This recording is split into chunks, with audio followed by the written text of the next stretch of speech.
Халелуя, халелуя. За сайн байцгаана уу? Энэ өдрийн мэнд хүргэе. За эзэн бол гэх юм уу та миний хүч чадал гэж хэлээрэй. За миний хувьд эзэн бол гэхээр та миний хүч чадал гэж та тэгэхээр хамтдаа дуурах нь шүү дээ. Эзэн бол за юу яа? Нэг юм үг байдаг Библиэлд. Хэдийгээр нүүр царайн гунигтай мэд харагдаж зүрх сэтгэлдээ баяр хөөр дүүрэн байж болно гэж. Тийм үг байдаг байхгүй. Маш сонирхолтой. Бид нар болохоор хүмүүсийн ингээд нэг гадаад байдал ч юм уу хэрвээ инээж ивэл дотроо гоё байгаа юм байна. Эсвэл инехгүй бол дотроо гунигтай байгаа юм байна. Иймэрхүү маягаар бид нар бас хүмүүсийг бас ингээд таньж байдаг. Гэтэл Библи бол өөрөөр хэлсэн байна. Хэдийгээр нүүр царайн гунигтай байвч зүрх сэтгэл дотроо баяр хөөр дүүрэн байж болох юм аа гэж хэлсэн. За бүгдээрээ тийм хүмүүс харагдчих болох юм. Гэхдээ зүрх сэтгэлд нь яах нь баяр хөөр дүүрэн байгаа хэн мэдэх вүлээ. Тийм болохоор бүгдээрээ яг тэр дотроо байгаа тэр баяр хөөргийг нүүрэн дээр энэ удаа гаргаж инээцгээе гэсэн үг. За хажуу тал руу хараад инехгүй хажуу. Инээмсэглэл билеглээч. Инээмсэглэл. За одоо яг энэ чигээрээ эзэн бол гин утаа яах нь хүч миний хүч чадал юм а гэж хэлсэн шүү. 3 эзэн бол бас өөр сонсогч шүү одоо тийм ээ. Яг тийм байдаг. Тэгэхээр бидний Бурхны үг бол үргэлжил хүний бодсноос маш өндөрт байдаг учраас тэр Бурхны үг өөрөө мэрэгэн ухаан байдаг болохоор хүний яг хэмжээнээс бас үнэхээр хол давуу байдаг байна шүү дээ. Тийм учраас бид тэр хол давуу нэгнээс уух юмсан, тэр хол давуу нэгнээс идэх юмсан, тэгээд тэнхрэх юмсан гэж бодож байгаа. Нэг удаа амьдрал нэг тохиолдсон нэг зүйл байгаа. Цонхон онгоолгол ер нь өглөө босвол цонхон онгоолгол тэгэл тэнд нэг юм жижиг сандал тавиал суугаал ер нь ингээд дотроо тунгаан боддог л доо. Тэгээ хэнийг тунгаан бодохоор би ер нь ямар байна? Би өнөөдөр гоё байна уу? Эсвэл өнөөдөр би юу хийх вэ гэдгийг нөө бодохгүй. Харин намайг бүтээсэн Бурхан бидний сайн мэдэж чадахгүй байгаа. Илүү мэдхий юмсан гэвч бас бидний оюун ухаан бодол зүрх сэтгэл маань одоо чадал нь хөрөхгүй байгаа тэр нэгэн тийм ээ. Тэгээ тэр нэгэн байгаа учраас яг түүнийг ингээ бодохыг хүсэж байгаа. Тэгээ яг бодоо тунгаад ингээ нилээдгүй хугацаанд суудаг. Тэгээ энэ маань миний амьдралын ингээ юм яг нэг хэсэг болчихжээ. Тэгээ нэг удаа тэгээ сууж байсан чинь маш гоё ингээ агаар салхи ингээ цонхоор гэл ингээ хэсэгэн хугацаанд ингээ төрж орж ирдэг. Тэгээ яг тэр үед би юу ойлгосон бэ гэхээр цэвэр агаар тий. Цэвэр агаарыг мэдэрч байгаа баг. Тэгээ тэр цэвэр агаарыг мэдрээд яг дотроос юу гарч ирсэн бэ гэсэн чинь Бурхан талархах сэтгэл төрж байгаа баг. Өөх та ийм цэвэр агаарыг бүтээсэн байж тээ. Би юус анзаарахгүй амьдарч идэв юм. Би үргэлж өдөр болгон ингээл агаар байх ёстой, амьдрал би амьсгалал явж байх ёстой гэж боддог байж. Гэтэл яг энэ удаа бүр онцгойгоор та тэр цэвэр агаарыг би бүтээсэн гэдгийг харуулахыг хүсэж байгаа юм шиг ямар гоё үлээ вэ. Яг тэр үед ингээд сэтгэл ингээд маш гоё амарч байгаа байхгүй. Амраад бүр ингээд янз бүрийн одоо толгойд байсан бодлууд маань ингээд байхгүй болоод хэсэг хугацаанд маш гоё болсон. Тэгэхээр бид яг ингээд өтөр бүртээ яг ийм хичнээн завгүй байсан ч бай. Хэрвээ бид нар ингээд жаахан яг түүнийг ингээд бодох юм бол цаг хугацаа бол бидэнд өгөгдөх боломжтой. Амен. Тэгээд өнөөдөр яг тэр нэг магтаж байгаа. Энэ магтаал байгаа хүмүүсийн яг энэ бүх ингээд тэнд медиад ч юм уу тэр үүдэн дээр байгаа үйлчилж байгаа тэр бидэнд үйлчилж байгаа тэр бүх хүмүүсийн тэр үйлчлэлийн тэр санаа нь яг ингээд Бурхантай холбогдсон. Нэг тийм зүйл те. Хичнээн гоё хөгжим дугуйвч тэр Бурхантай холбогдох нь чухал байна шүү дээ, тийм ээ. Энэ бөмбөрийн тэр нэг гэдэг нэг удаар хүртэл тэр тоглож байгаа хүн тэр цохилтын дуу чимээ Бурханд алдар болгон очиж байгаа гэсэн тэр сэтгэл. Энэ гитар тоглож байгаа, хөгжим тоглож байгаа тэр хүү миний энэ ритм эндээс гарч байгаа тэр ая нэг алдаршуулж байгаа гэж байгаа тэр сэтгэл.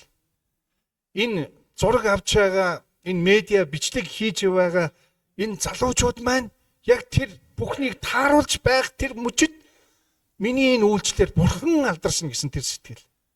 Үргэлж ингэж одоо connection тэ холбогдож байгаа тэр яг тэр акшн. Яг тэр миний цонхоор зогсоод тэр салхийг мэдрээд ямар цэвэр юм бэ, агаар юм бэ гэдгийг мэдэрч байгаад яг адилхан. Би ч гэсэн сонсохдоо бурхны үгийг сонсохдоо яг тэр сэтгэлээр. Би өнөөдөр бурхан надад ямар арга зам зааж өгвөл. Намаа миний сэтгэлийг хэрхэн тайтгаруулах вэ? Надад ойлгохдохгүй байгаа зүйлийг хэрхэн ойлгуулах вэ гэсэн тэр сэтгэлээр бид нэр хүсэмжилсэн тэр хүмүүс байна гэсэн үг. Халелуя. За өнгөрсөн удаад бид нэр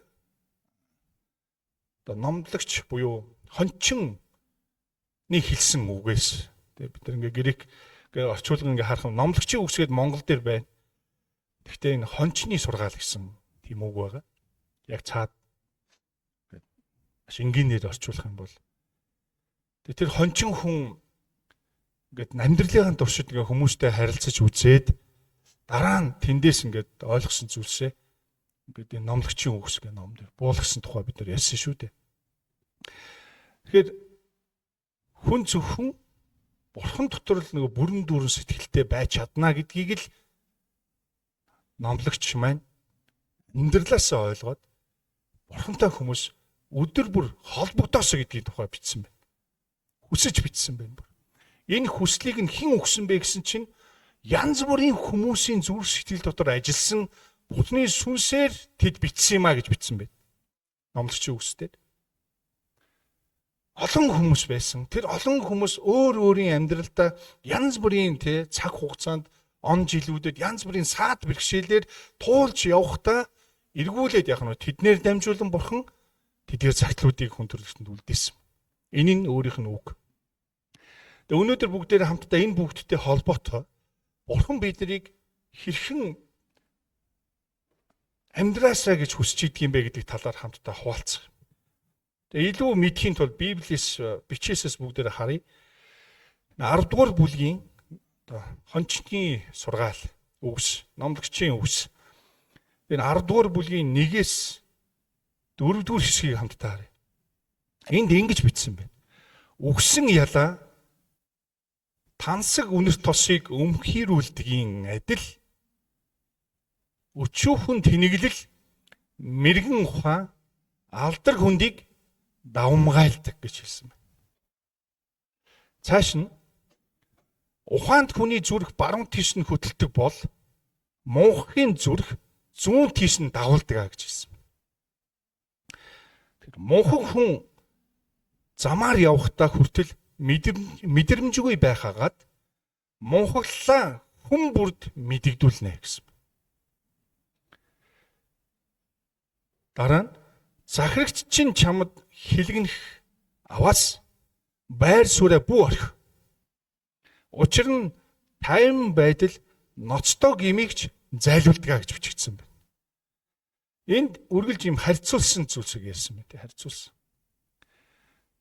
Үхсэн ялаа тансаг үнэртэй тосыг өмхийрүүлдгийн адил өчүүхэн тэнэглэл мэрэгэн ухаан алдар хүндийг дамгаалдаг гэсэн.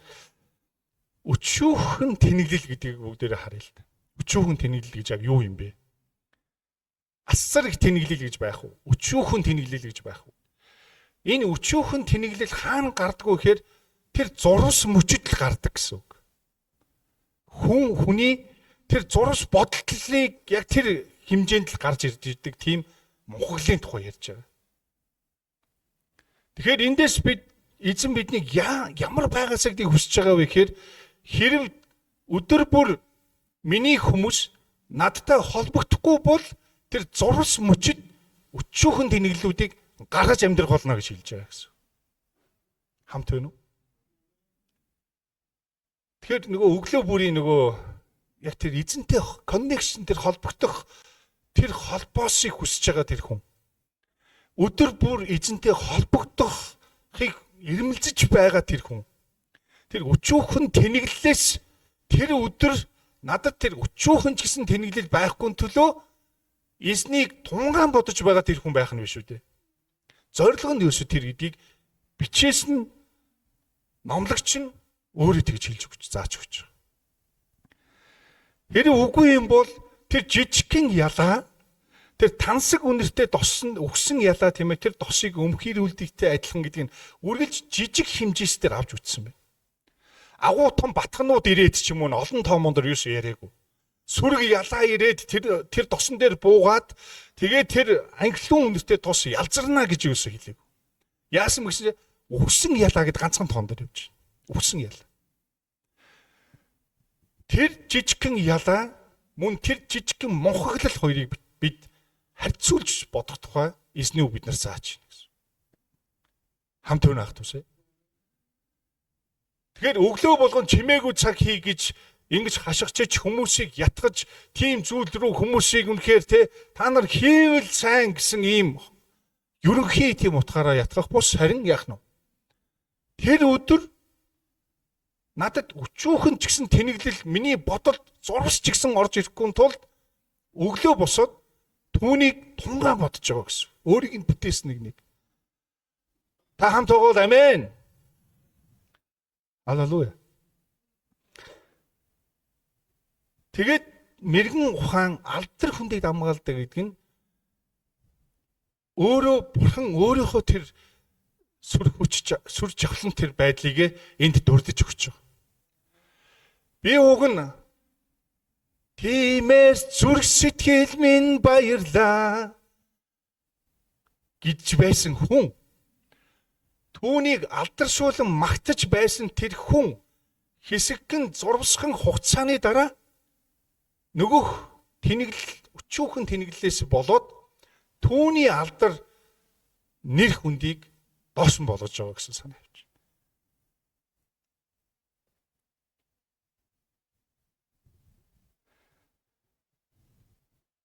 Тэгэхээр миний эзэн миний амьдрал намайг бүтээсэн одоо дуулал ном дээр байгаа шүү дээ. Ихийн хөвлөд аимшигтай бөгөөд гайхамшигтайгаар бүтээгдсэн гэж хэлж байна.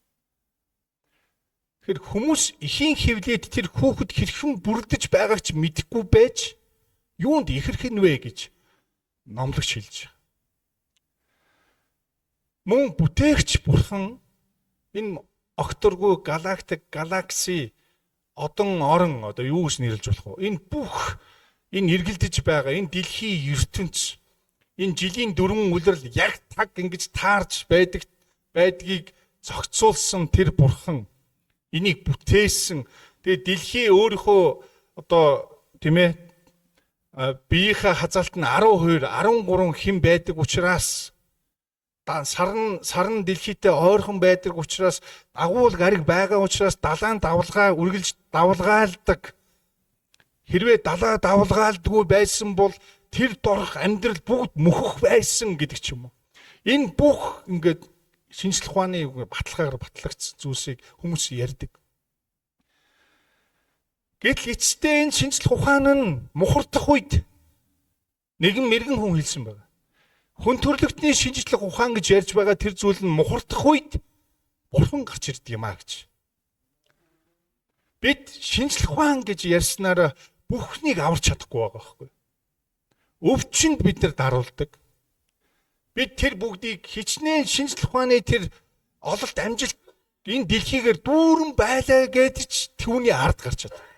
Түүгээр дамжуулаад тэр авралыг олж чадахгүй байгаа. Тэр өвчнөөс ч юм уу тэр нөхцөл байдлаас тухайн улс орон айл гэр хүртэл гарч чадахгүй байсаар л байгаа шүү дээ.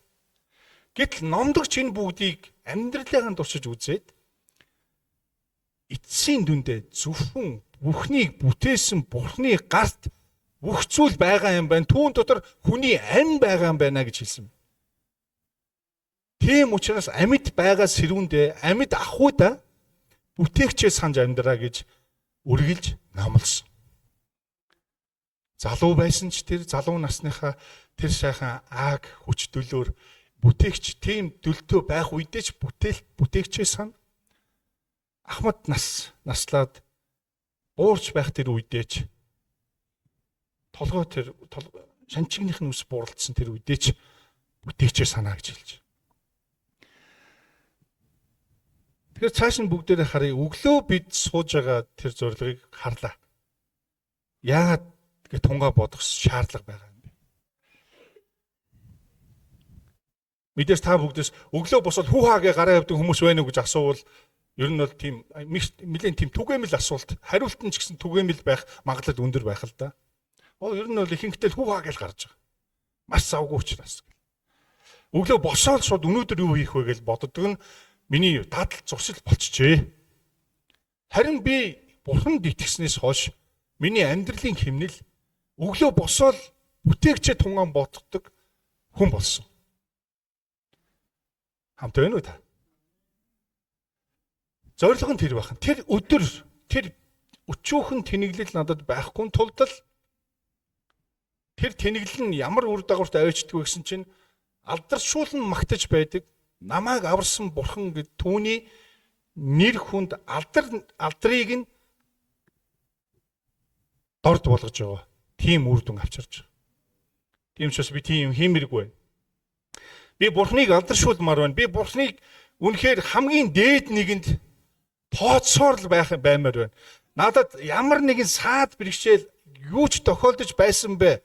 Мэдээж юу ч гэж хэлж байгаа дотор хүнд хөнгөн янз бүрийн асуудал бүгд орно. Үхэл хагцал тийм ээ. Одоо амьдын хагцалч гэж ярьдаг. Идэгшгүй өвчнч гэдэг юм уу? Туулшгүй үнэхээр давшгүй амьдралын хүнд ачаанууд ч гэдэг юм уу? Тэр бүгд орж байгаа. Ийм үеүдтэйч би түүнийг алдаршуулнаа гэж. Яагаад гэвэл тэр алдар түүний сүр жавхлан алдар хүнд нь тийм эрхэм, тийм нандин байгаа учраас би түүн дотор амьдарч байгаа. Дараа нь бас нэгэн харьцуултыг хэлж өгсөн. Тэр нь ухаант хүний зүрх баруун тийш нь хөдөлдөг тухай ярьсан. Ухаантай хүн нь хэн бэ гэхээр эзнээс мэддэг хүн байж таарч байна. Одоо цаашаа илүү ингээд дээд төвшөнд ярьж байна л да. Эхэндээ бол нэг юм тосон дээр англин үнэртэй тосон дээр нэг ялаа өгсөн ялаа ингээд өмхөрүүлдэгтэй адилхан ийм гисэн бол одоо дараагийн төвшөнд авчиж энэ харьцуултыг хүмүүсийг бодоосоо гэж яг нь бичсэн байна. Мунхын зүрх зүүн тийш нь дагуулдаг. Мунхан хүн замаар явахдаа хүртэл мэдрэмжгүй байх агаад мунхагл нь хүн бүрт танигдана гэсэн. Тэр мунхан хүн гэдэг нь одоо нэгэнт одоо мунхаг гэдэг нь өөрийгөө бүтээгдсэн, өөрийг нь бүтээсэн бүтээгчийг танихгүй. Хоёрдугаарт яагаад энэ дэлхий дээр амьдарч байгаагаа сайн мэдэхгүй. Ер нь би амьдралынхаа туршид хийсэн бүх зүйлийг харахаар хоосноос хоосон юм шиг. Би яагаад хүүхэд төрүүлсэн юм бол? Би яагаад ээж болсон? Яагаад аав болсон? Яагаад гэр бүлийг бий болгосон? Би яагаад өнөөдөр ажил хөдөлмөр эрхэлж байгаа? Би яагаад энэ бүгдийн хойноос хөөцөлдөж байгаа вэ гэдгээ сайн мэдгүй хүмүүсийн тухай ярьж байна. Нэг өсөндөө төөрсөн хон шиг замаа мэдгүй тэр хүмүүс. Нэгэнт энэ хүн ийм мунхаг юм чинь ямар замаар явж байгааг ч мэдгүй тухай ярьж шүү дээ.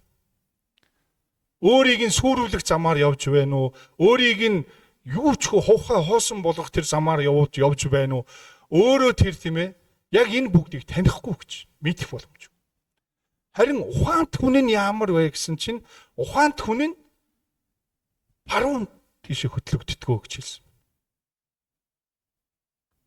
Баруун зүүн гараар л ялгаад хэлсэн байна л та. Баруун зүүн гэдэг утга. Тэр ухаант хүн бүтээгчээ мэдж байгаа учраас түүний дотор өгн байгаа болохоор ямар замаар явах вэ гэдгээ мэддэг гэсэн үг. Мөн тэр яагаад энд хорвоодоор төрсөн, яагаад энэ бүх ажил амьдрал, энэ завгүй тэр зүйл дотор тэр бүгдийг бүтээж байгаа юм бэ гэдгээ маш сайн мэдэж байгаа.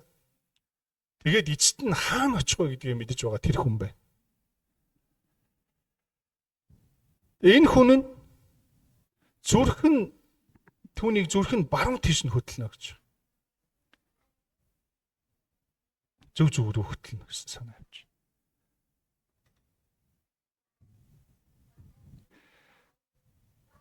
Есүс буюу Йошуа тийм ээ, яг бид нар монголоор ярих юм бол ер нь бол Есүс, Е үсэг чинь гадаад үсэг шүү дээ. Тэгээ монголоор яг бичих юм бол Есүс гэдэг. Е үсгээс ч юм уу. Энийн цаашгаа еврейгээр Яшуа. Тэгээд бүр ингээд Есүс Христ гэдэг ингээд яхан бол Бурхнаар тослогдсон аврагч нэгэн гэсэн утга болж байгаа шүү дээ. Тэр тосолгоо буюу тэр онцгой үүрэг гэсэн утгатай. Тэр тосолгоо гэдэг. Тэр онцгой үүрэг нь юу юм бэ гэхээр хүмүүсийг гим нүглээс нь аврах байж. Яагаад гэвэл хүний хийсэн гим нүгэл бол асар их учраас тэр гим нүглийн төлөөс нь цус урсах байна гэж хэлсэн.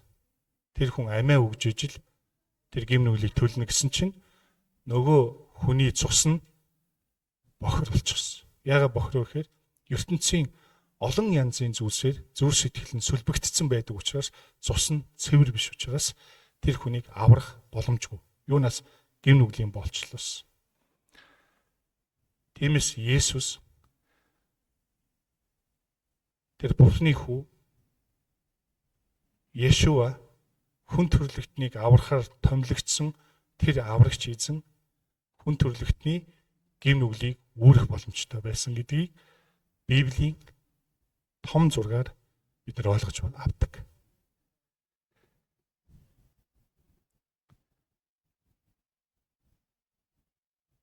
Дараа нь 3 дээр сая хэлсэн 4 дээр нь захирагч чинь чамд хилгэнэх аваас байр сууриа бүү орхи. Учир нь тайван байдал ноцтой гимигч зайлуулдаг. Энд саяны дурдгчсан нөгөө мунхаг хүн, мэрэгэн хүн, ухаантай хүн хоёр яг ийм зүйлтэй тулгардаг. Захирагч нь түүнийг нүүр нүдгүй одоо зэмлэх юм уу, буруу шаах юм уу, бүр тэнд бүр ширээ цохоод босоод ирдэг ч гэдэг юм уу. Яа ийм авир гаргасан ч мунхаг хүн нь яадаг вэ гэхээр түүнийх нь хариу үйлдэлийг яг адилхан өгнө. Харин мэрэгэн ухаантай хүн нь тэр бүгдийг дэвчиж өнгөрүүлж байгаа. Тэгснээрээ тайван байдал ноцтой гимигч зайлуулна гэдэг үг, Бурхны үг нь тэр хүний амьдралд хэрэгждэг. Амен. Хэрэгждэг бүр хэрэгждэг. Мунхаг хүн нь тэр зүйлийг авах ёстой байсан боловч мунхаг байдлаас болоод алдаж байгаа. Үр дагавар нь асар их хохирлтой. Тийм байна. Та нүдэн ханихгүй би нэг хэд хэдэн зүйлийг танд дуулахыг чих. Та яг нүдэн ханаад connection нөгөө Бурхантай холбогдох. Та Бурхантай холбогдож сонсох. Өөр. Хүнээрээ сонсох нэг өөр. Тийм ээ? Түүнийг хүсэмжил сонсох. Тэгээ би танд хэд хэдэн зүйлийг дуудаж өгье. Та нүдэн ханаад түүнийг үнэхээр бодогдов. Хүн зөвхөн Бурхан дотор л бүрэн дүрэн сэтгэл хангалуун амьдралтай амьтай байж чадхаагаад хүний Бурхантай харилцах цорын ганц хөр нь зөвхөн аврагч эзэн юм. Амьдралд амсч туулдаг хоосон бүрэн дүүрэн бус байдал нь зөвхөн Есүс Христтэй хувьчилсан харилцаагаар л дүүргэгддэг. Хүмүүний утга учиртай амьдрах гэсэн хүсэл, ирмэлзлэл, сэтгэл хангалуун байдал нь зөвхөн аврагч эзэн дотор л олдох боломжтой. Тийхүү Бурхантай нөхөрлөлөөр дамжуулан урам хугаралт нь сэтгэлийн баяр хөөр болж болно.